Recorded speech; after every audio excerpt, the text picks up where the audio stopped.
So people should start joining this call soon. So I'm just going to go ahead and get started. I hope that you all are enjoying this Text-Giving Summit so far. I know that I've seen a lot and learned a lot on this call so far, so it's been really interesting to me. So today I'm going to be giving you an introduction to what UX is and a better understanding of what design thinking is. But before we kind of jump into the workshop, I just want to introduce myself. My name is Chelsea Jones. I'm a senior user experience designer at Think Company. It's a design and consulting agency located in downtown Philadelphia. We're a mid-sized company, but we work with a lot of large companies like Vanguard, Comcast, Johnson & Johnson. We work with a lot of big names, and I like the mid-sized feel because it allows me to really get to know my coworkers, but still be having that corporate environment with working with larger names. Giving a little bit more background of where I came from, I went to Westchester University. I was a graphic design major as well as a business minor and also a web tech minor. I always knew that I wanted to do interactive design. That field really interested me, and I thought there was a lot to learn with it. I wish I could say that it prepared me for UX and everything that went into UX, but I'm sure like many of you on this call, I learned about UX as I went along. I did a lot of research and I kind of bumped into this field, but it was really a perfect match for me. Everything about it was giving me what I wanted, doing design based on like research and understanding people. I was really drawn to it. But what I noticed was there wasn't a lot of people that looked like me in the field. When I would, in my classes, in my work setting, I would tend to be the only brown woman in any room. And I realized that I wanted to expose more people to the UX field and all the things that it had to offer. So I started hosting workshops. So I do a lot of intro to UX workshops, a lot of design thinking workshops, having an understanding of what it takes to be a UX designer or really play any role in the UX process, from content strategy to development, whatever role you're interested in. Having this foundational understanding of UX and design thinking is really important. And so that's why I started hosting these workshops. I won't be able to dive as deep as I normally would, but feel free to follow me on LinkedIn. I'm really responsive there. I host and I post all of my events on there, so feel free to look for me there. And you can also email me directly too to reach out. So for today, I just wanted to let you all know what we're covering. I'm going to be going over what user experience is, giving you some good and bad examples that you probably see on a day-to-day basis. I'll also go through the process of design thinking, building empathy, the defining phase, the iteration phase, and finally like the prototype phase. And then I want to leave you with some useful tips that you can start to apply today. We have a lot to go through, so I'm going to save most of my question and answers for the very end. But if you have any questions throughout this workshop, feel free to write it in the chat. I'll try to address some of them throughout this workshop, but I will also leave 10 minutes at the end to try to answer as many questions as possible. You all are probably experts with Happen at this point, but I wanted to give some useful tips. If you want to ask me a question directly at the end and like be seen by the rest of the group, you can press that blue button and talk to me directly. Otherwise, you can use the chat like most of you are using now. If the chat's distracting you and you just want to focus more on the presentation, feel free to press that arrow at the top. And as far as like taking notes, I don't want you all to get really stressed out trying to take notes as I go through things quickly, but this session is recorded, so feel free to look back and kind of get notes in a slower pace. So jumping into what is user experience design. UX goes by many names: user-centered design, human-computer interaction, human factors of ergonomics, customer experience, and service design.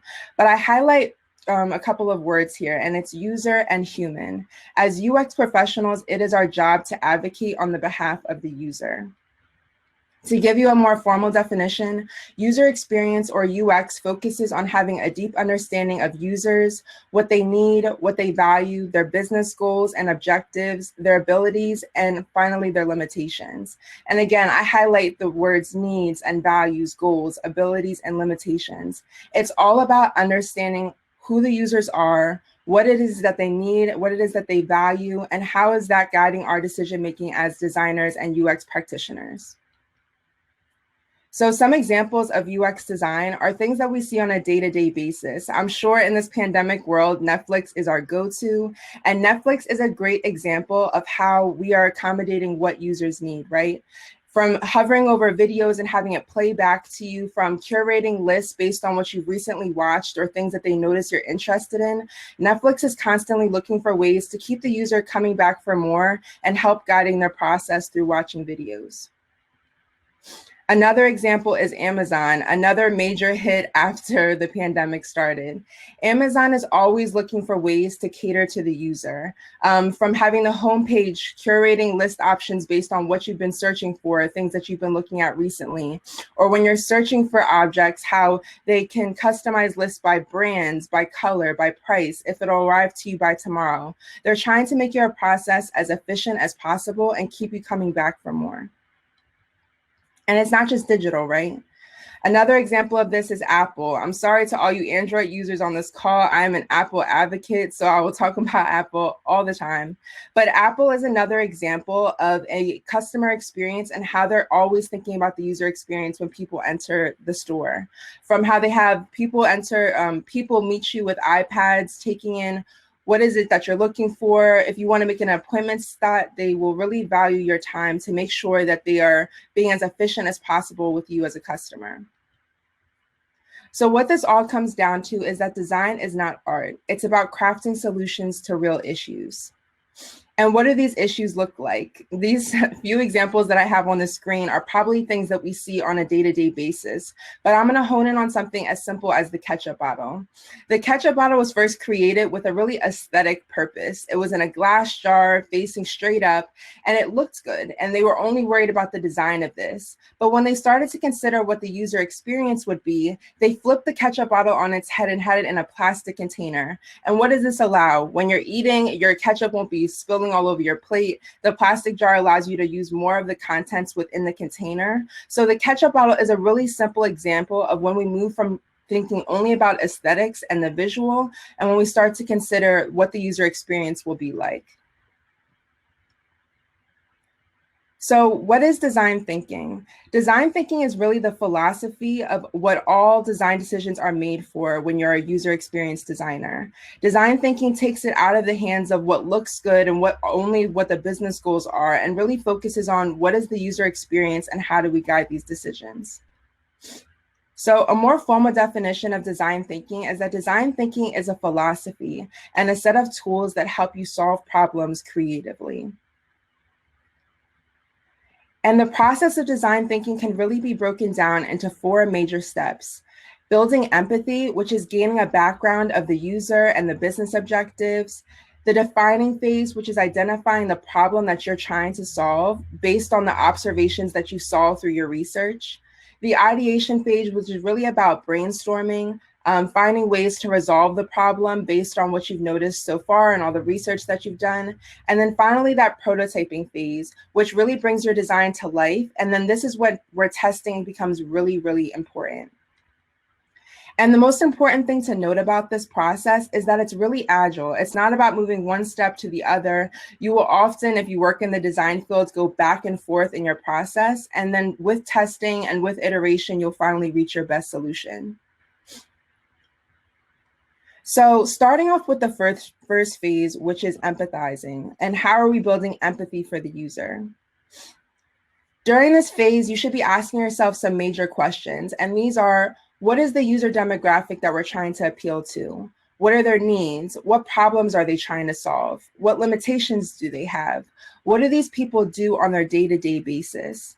And some methods that you can use to get these answers to these questions are what I have listed here. So before I jump into these research methods, I put a key at the bottom here. And what I did is I organized these by what is low effort versus what's high effort, and how many people can you reach with this? Are you gonna have a small reach or are you gonna have a large reach? So starting off with the first one, the first step is scholarly research. Whatever you're trying to solve for has most likely been solved before. So this is a really low effort way to get a better understanding of your audience. Search on Google, read a book, understand more about who your target audience is. The next phase is online surveys and questionnaires.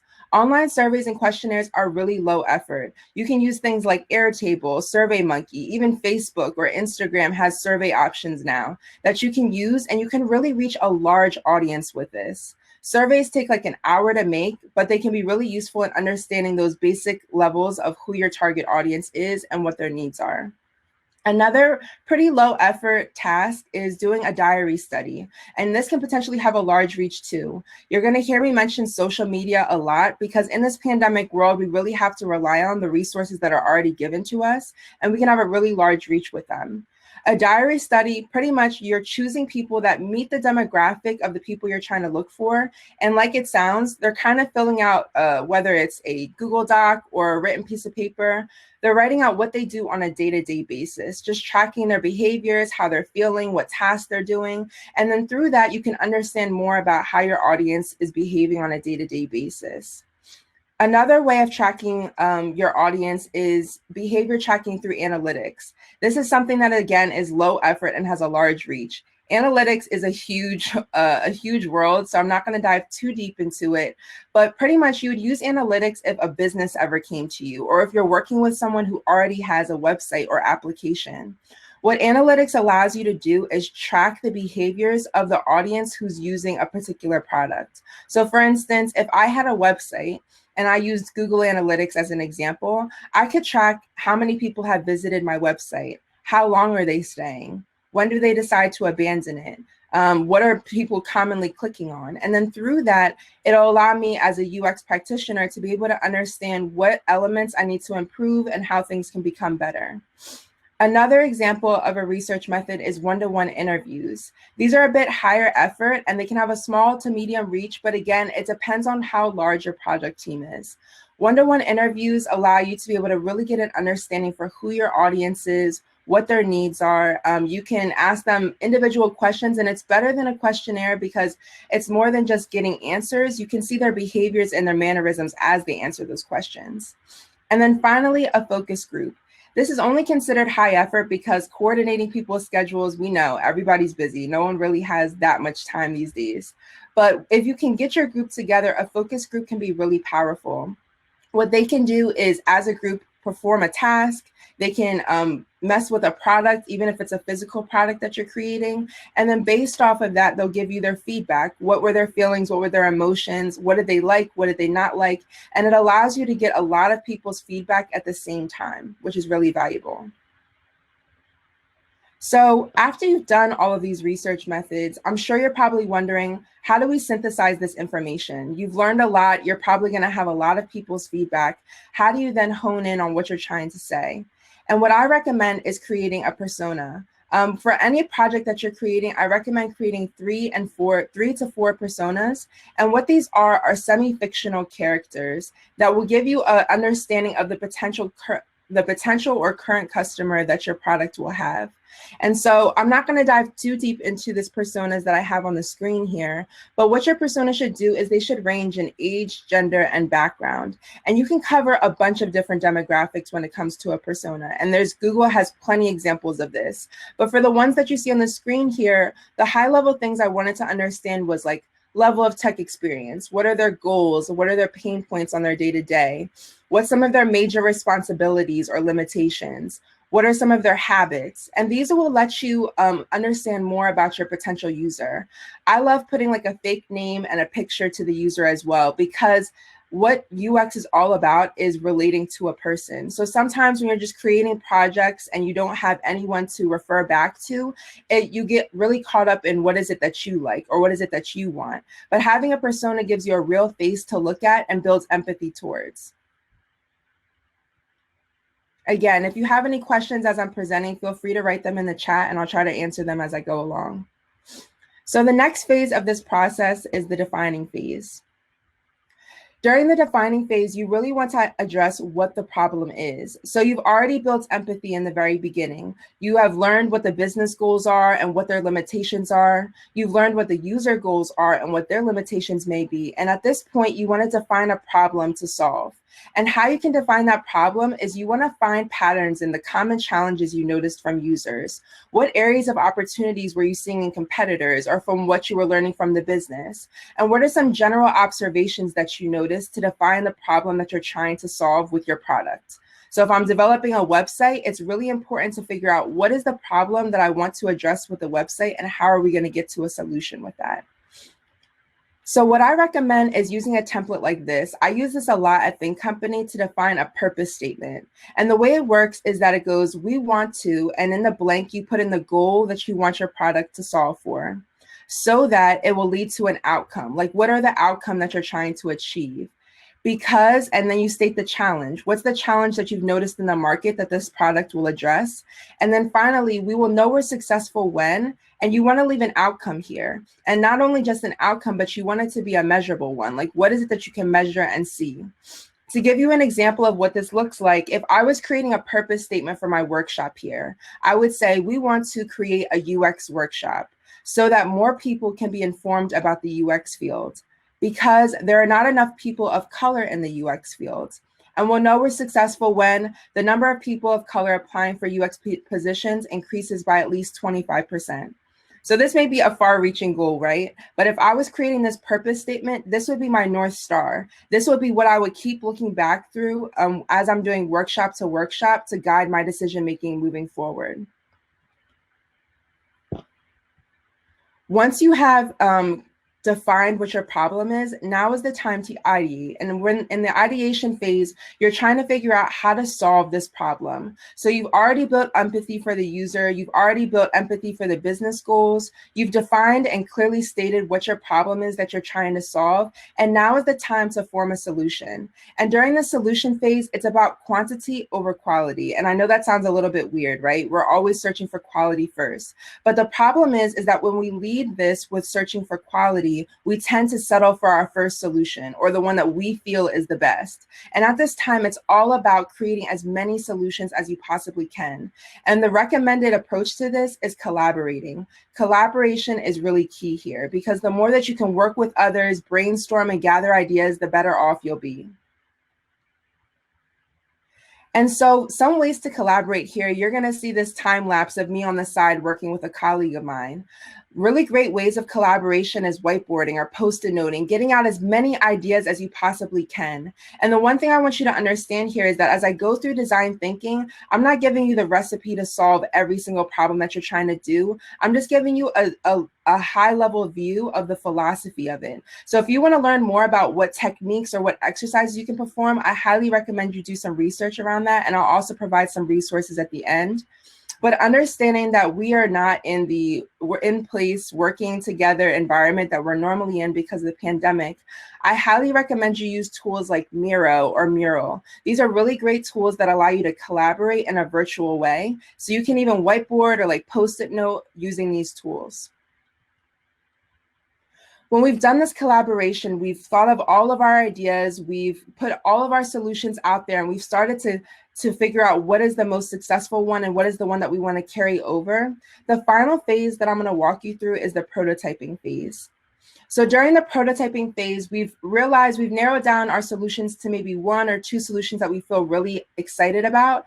And during this phase, we are going to start creating wireframes. So what wireframes are low fidelity artifacts used to communicate the functional elements of a website or an application. So in this prototyping phase, I'm going to talk to you more about like if you're prototyping a website or an application. If you're creating a physical product, this looks a little bit different, but sketching is still a part of this process. So during this phase, I'm not worried about like what's the color, what are the word choices. I'm not getting into those fine details. I'm really looking at this from a high level and trying to figure out what elements I'm using on the page to tell the story and to solve the problem for the user.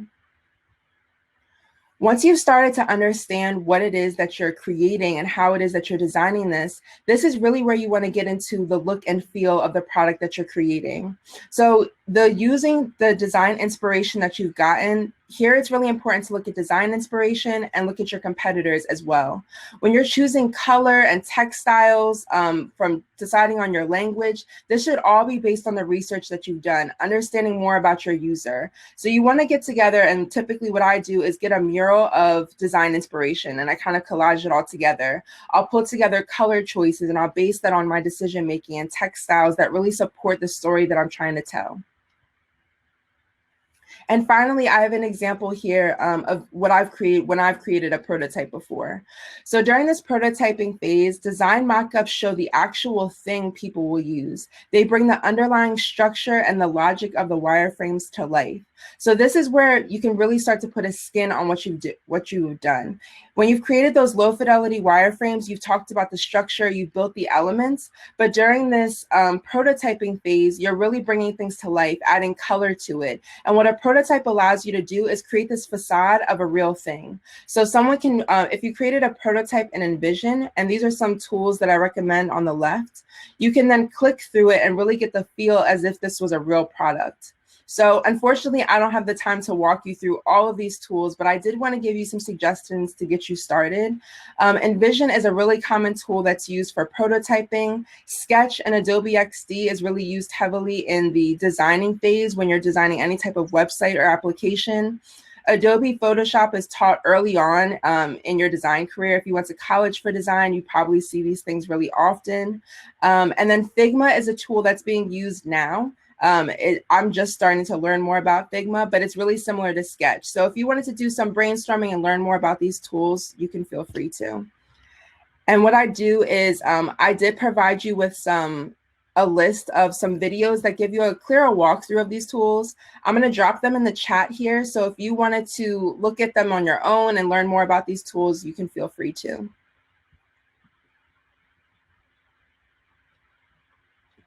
So the most important thing is to not fall in love with your first idea. It won't be your best. And that is why iteration and testing is really key. And I wanted to give you some potential test methods that you can use. If you created a product before, what tests are you trying to use to make sure that it's really valid? So it's essential to choose a test method that you think will be good for your project and that's flexible enough to change if your direction needs to. So I'm offering you 4 test methods here. And again, I'm organizing these by what I consider to be low effort, how much time it will take versus high effort. And then I also will go over if it's like a small reach, how many people you can reach with it versus a large reach. So guerrilla testing is the first method that I recommend. It's low effort and it has a really large reach.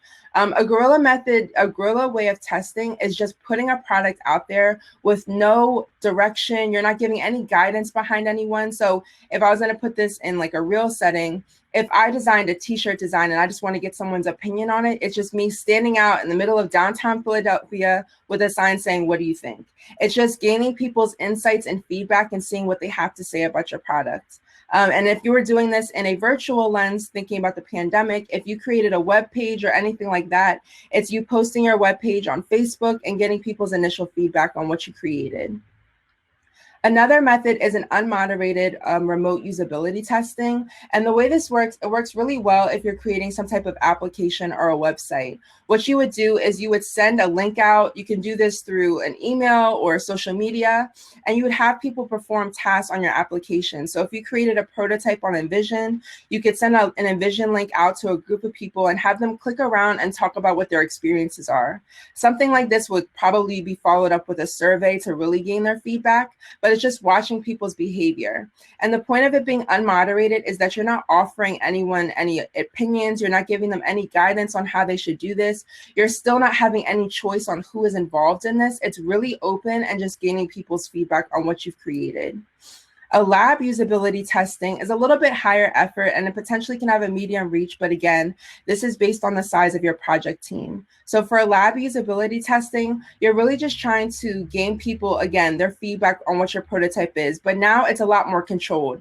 You're choosing who is going to be a part of this test, probably making sure that they meet your target audience, and you're probably having them perform a specific type of task. So you would list out a task that you'd want them to complete, and then you'd watch their behaviors as they complete them. If you were doing this in a virtual lens and dealing with the pandemic, you'd probably record the screen so you can see their mannerisms and really see their behaviors.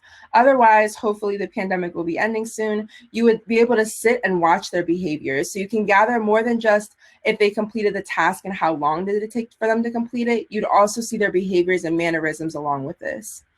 And then the final one I put is A/B testing. This is low effort, but I put this at the end here because this is what you'd want to use at the very end of your process. If you were designing any type of application or website and you wanted to know what exactly you wanted to change, and it was something small, like you wanted to decide what color you wanted to use or what type style you should use, then A/B testing is really powerful here. And there's websites that allow you to do this in a randomized way.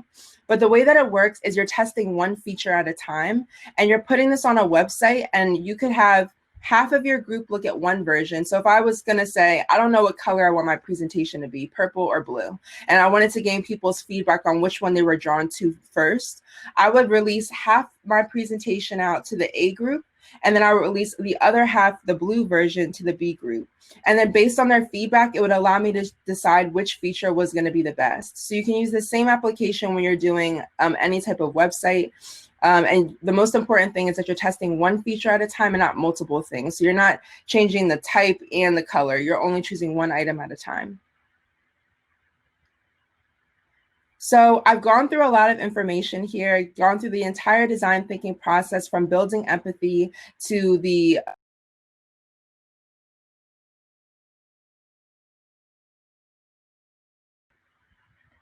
I've gone from the ideation phase to the building empathy phase. Sorry, I got a little thrown off because I got muted here, but I did the defining phase, the ideation phase, and finally the prototyping phase. And so I want to leave you with some 3 tips that you can begin to apply today.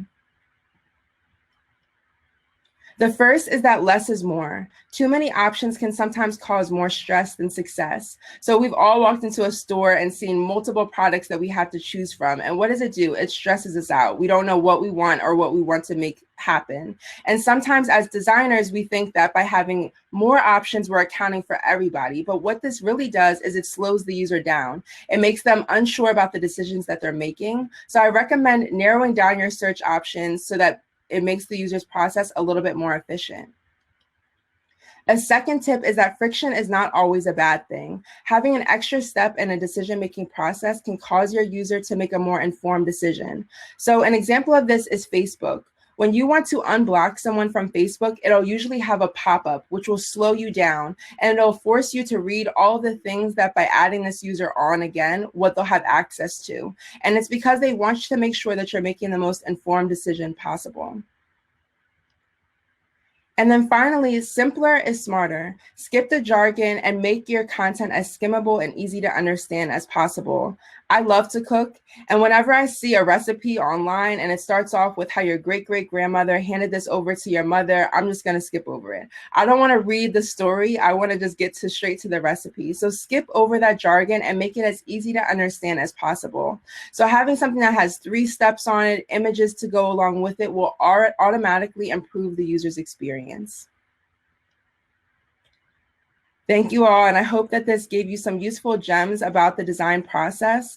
Again, if you have any additional questions, you can feel free to follow me on LinkedIn, and I'll drop my LinkedIn information on the chat. And then finally, if you know a little bit more about the UX field and you're interested in this, you can feel free to apply to Think Company. We have a few positions that we're offering. It's a content strategist, senior UX designer, senior UX researcher, and senior UI UX designer. If you're interested in this and want to learn more, you can visit our website. But again, I also recommend following me on LinkedIn, asking me any questions about the positions, and I can give you some more feedback and advice. And again, if you have any questions, this is the time to ask them. So you can feel free to ask to share if you want to talk to me directly, or drop them in the chat and I'll answer as many questions as I can for you all. And it doesn't have to be questions just about this presentation. If you have questions about the UX field or my experiences, I can jump into those as well.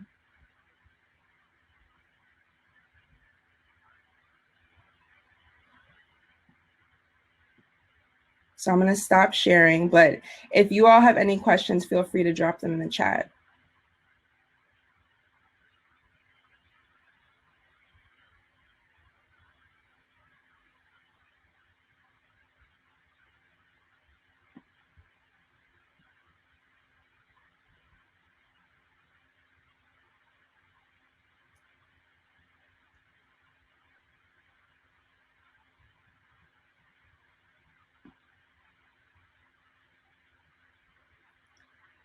So someone asked if they didn't know if they missed it, but how did I get started in this field? So like I said, UX was something that I really bumped into. I did go to school for graphic design and interactive design. And that's what first intrigued me about art and like this field.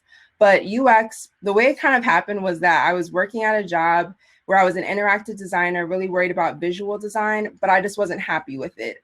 It was just a transitional company for me. Being a Black woman in the field, I'm sure many of us have had experiences where we haven't really been fully accepted. And so when I started learning about UX, I realized like how much more lucrative it would be, how much more opportunity would be. And it was really like a fake it till you make it experience for me. And that's kind of how I've been in my entire career. If someone told me they wanted me to do interactive design, I'd be like, yeah, I'm great at that. Like, and faked it really till I made it. But UX, when I was at my old company, they gave me a project where I was creating a website, but instead of just saying like, we want the website to look like this and be like this, they were really trying to solve a need. And they were appealing to people over a certain age. It was like a medical guardian website. And they wanted us to create a product that would help the older audience be able to be more functional and be able to use the website more effectively. And suddenly that was a really different problem to solve. I was less worried about like, what is the look and feel? And I was more worried about who is this user and how can I help them? And I realized it was a lot more exciting way to solve a problem. And so that's really how I transitioned into UX. Someone recommended Think Company. And once I found that company and once I started doing that work, it really fit me like a glove. So someone talked about, are there any courses recommended taking at a university? Honestly, UX is really new. It's something that's really just kind of come into the field. So I'm noticing a lot of design programs are starting to talk a lot more about it. I sit in on Drexel University's courses, and I know that their courses talk a lot about UX, so I'd recommend those as a university. But Westchester even is really new to UX. It's not really taught as a class, and that's something that I'm hoping to get more involved in. But for right now, a lot of workshops are what I really recommend doing. And these boot camps that are out there is something I really recommend as well. But from university standpoint, Drexel and UArts are one of the ones that I've seen that really teach UX courses. Someone said they can't find me on LinkedIn. I'm going to send the link in the chat one more time, just in case you all need it.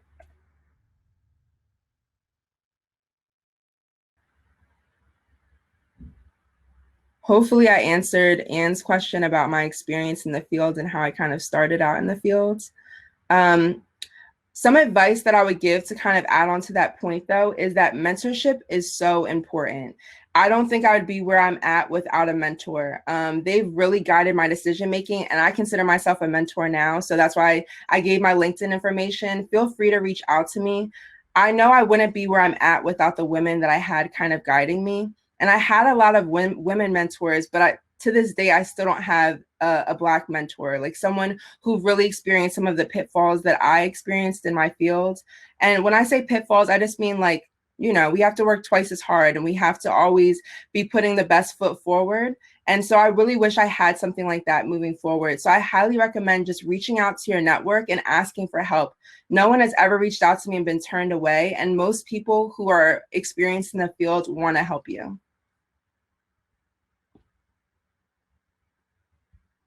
Yes, that's exactly how I think, Cheyenne. Like, I'm always trying to mentor other women because that's what I wanted for myself. So, anyone out there who needs any advice or tips, like, feel free to reach out to me. Someone said, how can I find a place at Think Company? Reach out to me. Like I said, Think Company is a really great company to work for. They're really invested in company culture and worrying about how they can build you up as a person more than just you need to know everything when you're stepping into the door. But I highly recommend trying to find any job that if you can get connected with someone on the inside, that will always set you apart. So if you wanted me to look at your portfolio and see what you have so far, I can probably give you some tips if there's any gaps in what you're looking for. So follow me on LinkedIn if you're looking for any tips on that.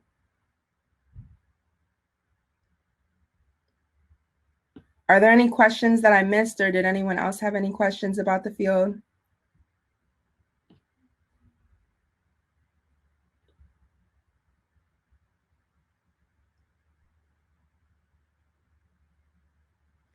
I see that Kendall was talking about, since UX is new, is it more likely to find an entry-level position with a company over an internship? So I did do internships as well. I did an interactive internship, which I think is a little bit easier to get into before you try to find UX internships again, because it's still a newer field. If you can find any internship, I recommend doing that. It's, although we're in this world where we do need money and compensation, internships is a good way to step into the door and just get an understanding of what it is that the field has to offer, and if you like it. But entry level positions is always the way to go. I didn't start as a senior experience designer. I think I started as a regular experience designer. But again, you'll be surprised how much you already know about the field. So any type of opportunity you have, I recommend you kind of leap at it.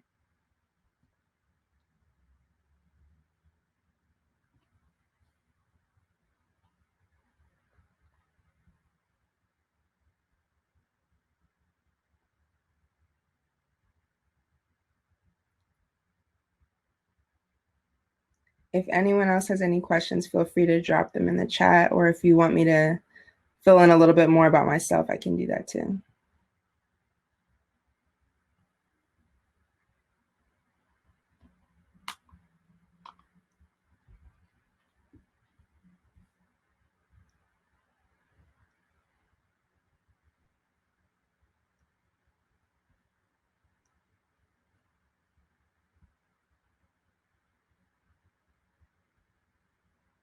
Okay, well, it looks like things are slowing down a little bit, but I hope that this was useful for you all. Again, this session is recorded, so if you have any other questions or if you want to look back at anything else, feel free to look back at it. I see there's one more question.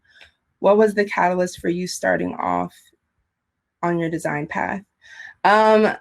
When I went to Westchester, I never thought I was going to do design, because I had this interpretation in my mind that if I was doing design, I wasn't going to make money. So when I first went to school, I did like philosophy, I did teaching, I did all these fields that I thought, communications, that kind of touched around the surface of what design was, but it wasn't design. And then eventually I was like, let me just see what this art class and these art design courses are about. I was always drawing. I was always interested in design, but I just thought that it wasn't going to have the opportunity that I was looking for. But when I started design, it like fit me like a glove. Like, I was never someone who was really drawn into school or education, but once I started those design classes, it really resonated with me. I was really doing well in school, even doing really well in my minors. And I realized like this was the path that I wanted to go down. So that's kind of how I started down the design path and how I realized it really worked for me. But something I want to emphasize is that if you're not an artist, don't feel like you can't do the UX field. There are research positions, content strategist positions, product management. You don't have to be an artist to be able to work in this field. Any tips for anyone who is teaching themselves UX? If you're teaching yourself UX, I highly, highly recommend taking advantage of workshops. Like, join as many workshops and interactive experiences as you can and really, really network yourself. Like most jobs, it's really not about what you know, it's about who you know. So the more that you can network to people who have a little bit more knowledge in that area than you, the better foot you're going to be kind of standing on. When you're teaching yourself UX, it's challenging because you're kind of in your own little bubble of what your knowledge is. But the more people you can kind of reach out to who have a little bit more knowledge than you, the better off you'll be.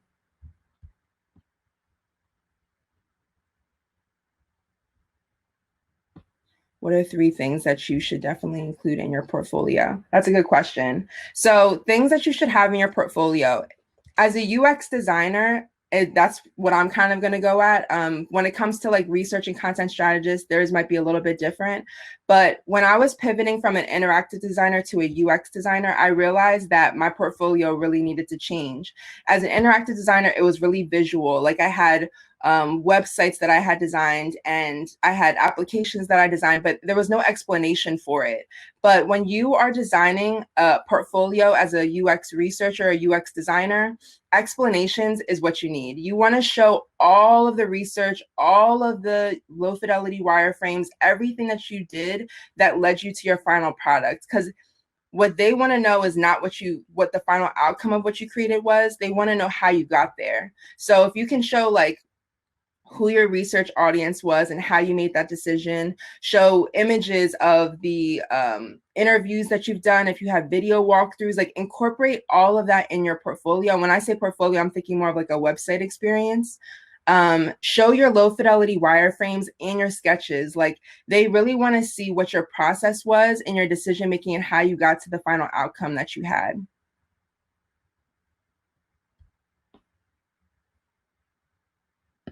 Let me know if that doesn't answer your question, Kendall.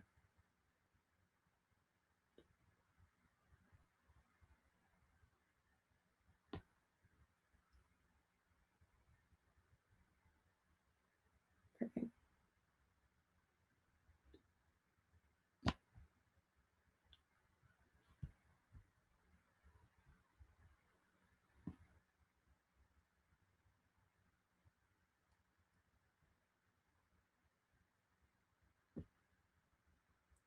So if anyone has any other questions, I think we have a few minutes left.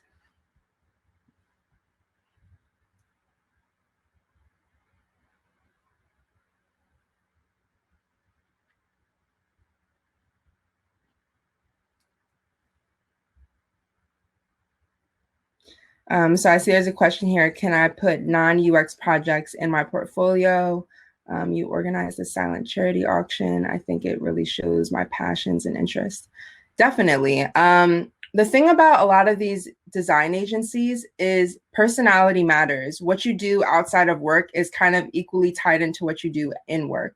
So if you have other passions that may seem disconnected from UX, I still recommend incorporating it. How you prioritize it should be based on what you think is your best foot forward. So definitely incorporate your UX work first, and whatever projects you have you feel like is the most relevant, put that in the front.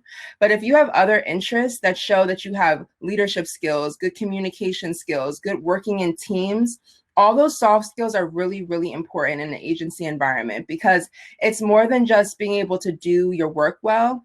When you work in a consultancy environment, how you communicate, how you work with others is really, really important. And so some of that charity experience that you have can really tie well into the work atmosphere of working in agency life.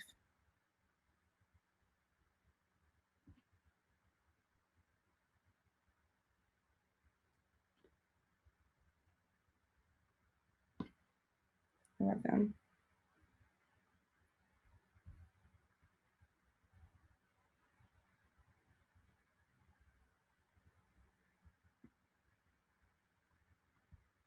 That question kind of made me think about when I was applying to my first agency. I didn't have it on my portfolio or like on my resume, but I had it as like a conversation piece in my interview. I told them I hosted for like 5 years, and that seemed so irrelevant to me, but they were really drawn to the fact that I could communicate well, that I could organize information in a really quick period of time, that I could delegate responsibilities quickly. So any job that you have done in the past, whether it's for nonprofits or other related work experience, it may not seem like it connects from like an experience level, but your soft skills will really guarantee you a good job wherever you go. And it'll also relate to the people that are interviewing you. When I was saying that I hosted, they were like, oh, I love this restaurant. And so it gets that friendlier approach that you're looking for, and it kind of lowers that bar of entry a little bit.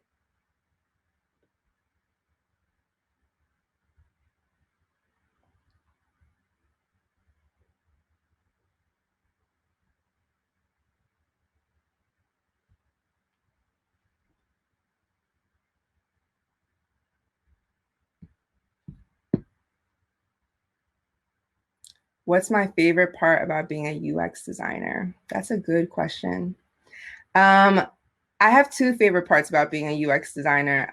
Recently, now, my favorite part about being UX design is teaching about UX design. Seeing people get like excited about it and learn more about it has really like fed my heart a lot during this pandemic. Just letting people know that like you don't have to know everything about UX to be able to really succeed in this field, and that you have a lot of skills already inherently in you. But my favorite part about UX design in general was that I tended to be this designer who was really indecisive. Like I I really struggled making decisions because I never thought that they were right. And so it would take me forever to get to a solution that I liked because I had all this doubt in me. But what UX really allows you to do is make decisions outside of yourself. So now it's like when I choose the color of a website, when I choose the design of any application, it has nothing to do with me. If someone's like, they don't like this color, I'm like, okay, well, audience research shows that they're more drawn to this color and they're more likely to click on something. So now you're making like an informed decision. And it's not like we did this because we like it. It's like we did this because research told us that this was valid. So when I got to be able to have like knowledge, I felt a lot more powerful as a designer, and I felt a lot more adequate as one.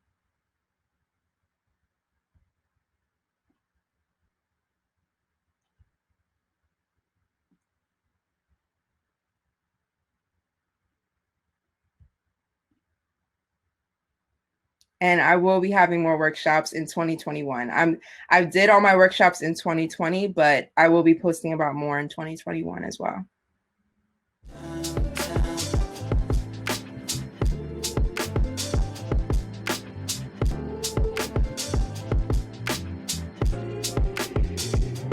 So I think our time has come to a close. I really hope that you all enjoyed this and that you got some takeaways that were useful for you. Again, follow up with me if you have any more questions, but I really enjoyed talking with you all. You all are really great. So thank you.